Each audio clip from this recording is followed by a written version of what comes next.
Hello and welcome to a Times special presentation for Thirukkural with the Times, where we explore real-world lessons from the classic Tamil text Thirukkural with motivational speaker, author and diversity champion Bharathi Baskar as she explores the masterpiece.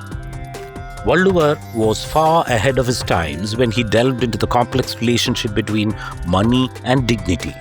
Whether for a poor man waiting outside a rich relative's gates or for a civilization rising from the shadows, wealth is not merely currency. It's command, it's respect. The author exemplifies this through India's journey from a nation dependent on some other countries to the fourth largest economy. A friend and co-speaker, Mr. Raja, has often shared a deeply personal episode from his youth. He was then unknown, unestablished, and without means. A wedding in the family required financial help, and he turned to a wealthy relative with a humble request for rupees 5,000.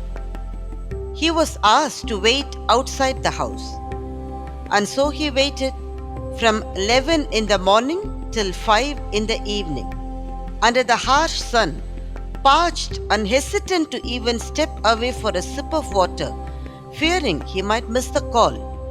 Hours passed. Finally, a household aide emerged, not with help, but with a verdict: "You are not lucky enough to receive any support."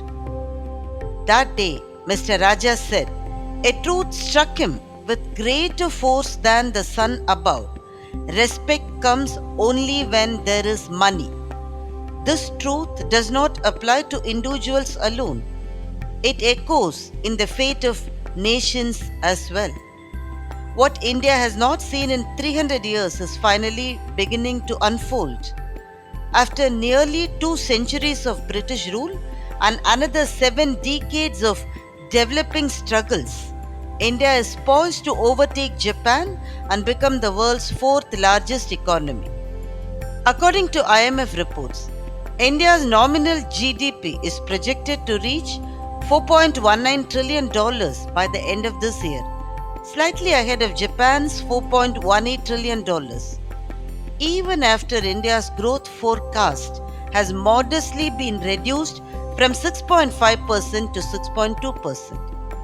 If this momentum continues, India may even overtake Germany and claim the 3rd spot by 2028. This ascent has not been easy. For generations, India has been a cautionary tale of lost wealth and squandered dignity. When the British arrived, India held 23% of the global economy. By the time they left, we were reduced to barely 4%. Britain's prosperity was bought with India's suffering. Indigenous industries like the handlooms were deliberately destroyed, and the famed Industrial Revolution of England was built on the ruins of Indian craftsmanship. India became Britain's cash cow, our wealth funding their empire, our taxes paying their officials, our famine feeding their fortunes. Historians estimate that between 15 and 29 million Indians died from starvation during British rule, much of it linked directly to exploitative policies.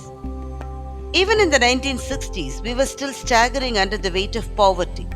Food shortages forced us to seek grain aid from countries like the United States. A book by Bruce Riedel, a former CIA official, cites letters written in 1962 from Indian leadership to John F. Kennedy. India was losing ground to China in a border war and pleaded for advanced fighter jets, transport aircraft, and supersonic air forces. Kennedy refused the request, gently but firmly. From seeking food and defense aid to now becoming the world's 4th economic power is a journey steeped in struggle and silent grit.